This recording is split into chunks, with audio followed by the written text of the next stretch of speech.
I had a recurring nightmare as a child. It started with my brother and me sitting in a parking lot in my mother's Pink Panther pink 69 Mustang convertible. Its white rag top was down, and its rumble seat was hidden away in the trunk. The parking lot was outside a crumbling brick building in a southwest Chicago suburb, near where we lived for a couple of years when I was in elementary school. My mom was my brownie leader. Once, she left us in the car when she ran in to buy patches. I'm sure it wasn't that bad of a neighborhood, but it's also where a mentally disabled man-child tried to kiss her outside a convenience store. Compared to where we came from, this had a lasting imprint on me. My brother had once hooked his diapered behind to the gear shifter in my mom's old car. It tumbled down the dirt driveway at my grandparents' with her running after it, shouting at no one, "Stop! Stop!" After my brother dove out the window, she managed to jump in, and the old green Ford Torino lurched to a stop. My mother's white knuckles and heaving breaths are still vivid through the dappled windshield. I suppose I had a well-hidden desire to rescue my little brother from that.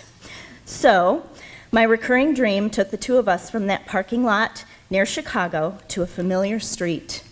All of a sudden, we're bouncing along the bluff in our quaint lakeside hometown across Lake Michigan. I am in 3rd grade. My brother is in 1st. I am behind the wheel of that Pink Panther pink Mustang convertible, and we're careening and hanging on for dear life until I can't keep control on a curve, and we go sailing off the cliff into oblivion.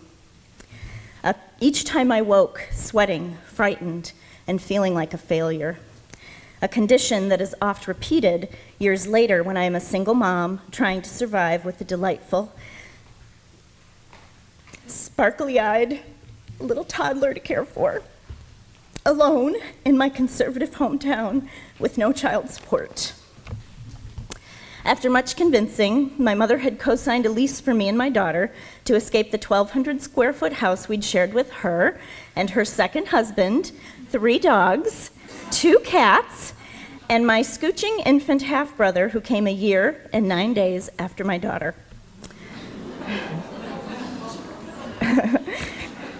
I moved us into a back alley apartment downtown. It had 1 bedroom, just wide enough for my daughter's twin-size bed on the floor, and an old cane rocking chair from my mother. The room was long and narrow. Her changing table turned dresser occupied 1 wall, and an overloaded pink metal bookshelf stood just inside the doorway.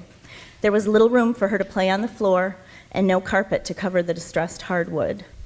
I read to her in that cane rocker every night before bed, where her projectile spit-up still crusted underneath the swooping wooden arms. I'd hand-stitched a pink balloon valance for my daughter's room, a blue one for our living room that doubled as my bedroom, and stayed up for almost an entire weekend straight to hand-stitch a blue-flowered comforter for myself. I have it in the guest room to this day. My daughters and their husbands sleep under it when they come to visit from their respective homes in Minnesota and New Mexico. My daughter used to curl up under it on the pull-out couch with me. She'd watch Looney Tunes on Saturday mornings while I slept in. She'd curl up in my lap on the bathroom floor and lift my tear-streaked face and say, "What'd you, Mama?" It was so hard. Paying for daycare, keeping the lights on, which I didn't always, keeping the heat going, and the loneliness, a cavernous loneliness from working and earning never enough, from returning bottles and cans from my dad's office for their 5-cent deposit to buy bread and milk and eggs to feed my little girl, from raiding my dad's change jar for quarters to go to the laundromat to wash our clothes. There were boyfriends on occasion. We both had our hearts broken more than once before we met the man she would eventually call Daddy, who walked her down the aisle and cried at her wedding and danced with her under a spotlight into her husband's waiting arms. He gave her an equally impish and delightful stepsister to grow up with, for us to love, and to be the only person who could properly send her off to married life with the perfect maid of honor rap. Since my husband's daughter, younger by exactly 2 Januaries, stepped into my daughter's room and said, "This place is a mess." They've shared every birthday. They've shared Barbies, practical magic, potions, and pets.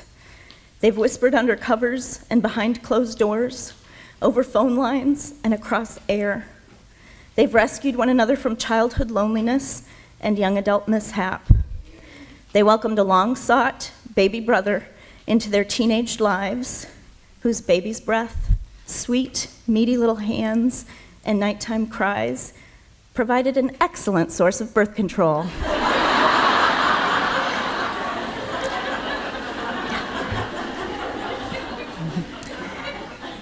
Just like their father and I, my daughters are bonded by so much more than blood.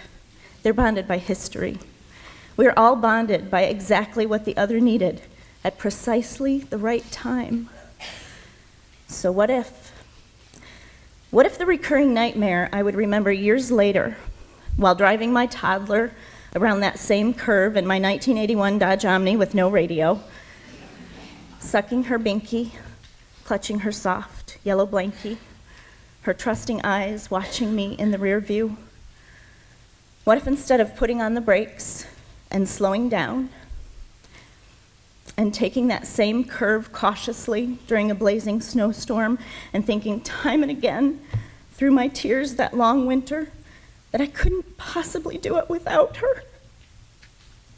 To leave her with a lifetime of thinking it was her fault?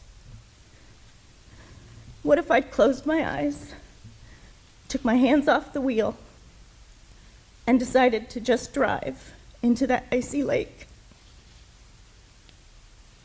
But I couldn't do it with her either.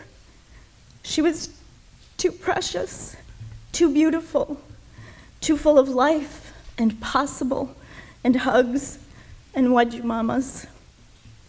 I needed her and she needed me, and she saved my life in more ways than I can count.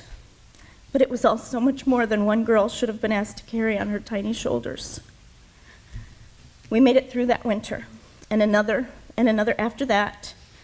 We made it through me losing a job and my car getting repossessed, and quietly not being able to pay rent the winter after we met her daddy and her sister.